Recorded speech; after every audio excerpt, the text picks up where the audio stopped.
நீலகிரி மாவட்டத்தில் உள்ள கல்லப்பட்டி மலைப்பாதையில் வெளிமாநில சுற்றுலா வாகனங்கள் செல்ல வனத்துறையினர் அனுமதி மறுத்துள்ளனர்.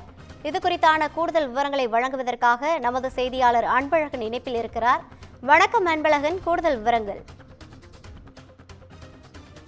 வணக்கம் ரவினா. நீலகிரி மாவட்டத்தில் உள்ள கல்லட்டி மலைப்பாதையில் வெளிமாநில சுற்றுலா வாகனங்கள் செல்ல முதுமலை புலிகள் காப்பக வனத்துறையினர் திடீரென அனுமதி மறுத்ததால் 100க்கும் மேற்பட்டோர் வனத்துறை சோதனை சாவடியை முற்றுகையிட்டு போராட்டத்தில் ஈடுபட்டு வருகின்றனர். இதனால் தெப்பக்காடு, மசனகுடி, கல்லட்டி நெடுஞ்சாலையில் 2 மணி நேரத்திற்கு மேலாக போக்குவரத்து பாதிப்பு ஏற்பட்டுள்ளது. இந்த நெடுஞ்சாலை முதுமலை புலிகள் காப்பக வனப்பகுதிக்குள் உள்ளதால் தொடர்ந்து பல்வேறு கட்டுப்பாடுகளை வனத்துறையினர் விதித்து வருகின்றனர். இந்த நிலையில் இன்று காலை கேரளாவில் இருந்து உதகை நோக்கி வந்த சுற்றுலா வேன்கள் மசனகுடி வனத்துறை சோதனை சாவடியில் தடுத்து நிறுத்தி கூடலூர் வழியாக உதகைக்கு செல்லுமாறு திருப்பி அனுப்ப வைக்கப்பட்டன. அதே போல மசனகுடி அருகே உள்ள செம்மநத்தம் இருளர் பழங்குடியினர் கிராம மக்களுக்கு சோலார் மூலம் குடிநீர் வழங்க மின் தகடுகள் உள்ளிட்ட பொருட்களை கொண்டு வந்த வாகனத்தை வனத்துறை தடுத்து நிறுத்தினர். இதனால் ஆத்திரமடைந்த வாகன ஓட்டிகள் மற்றும் பொதுமக்கள் என 100க்கும் மேற்பட்டோர் மசனகுடி சோதனை சாவடி முன் திரண்டு முற்றுகை போராட்டத்தில் ஈடுபட்டனர்.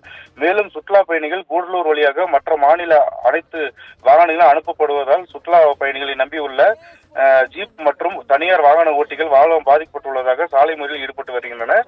இதனால் சுமார் 2 மணி நேரத்திற்கு மேலாக போக்குவரத்து பாதிப்பு ஏற்பட்டுள்ளது. சம்பவ இடத்திற்கு வந்த கூடலூர் அதிமுக சட்டமன்ற உறுப்பினர் பொன் ஜெயசீலன் வனத்துறையினர் நடவடிக்கைக்கு கண்டனம் தெரிவித்ததோடு முதுமலை வெளி மண்டல துணை இயக்குநர் தொடர்ந்து மக்களுக்கு எதிரான நடவடிக்கைகளில் ஈடுபட்டு வருவதால் உடனடியாக அவரை பணியிட மாற்றம் செய்ய வேண்டும் என, இல்லை என்றால் பெரிய அளவில் போராட்டம் நடத்தப்படுவதாக தெரிவித்துள்ளனர். ரவீனா,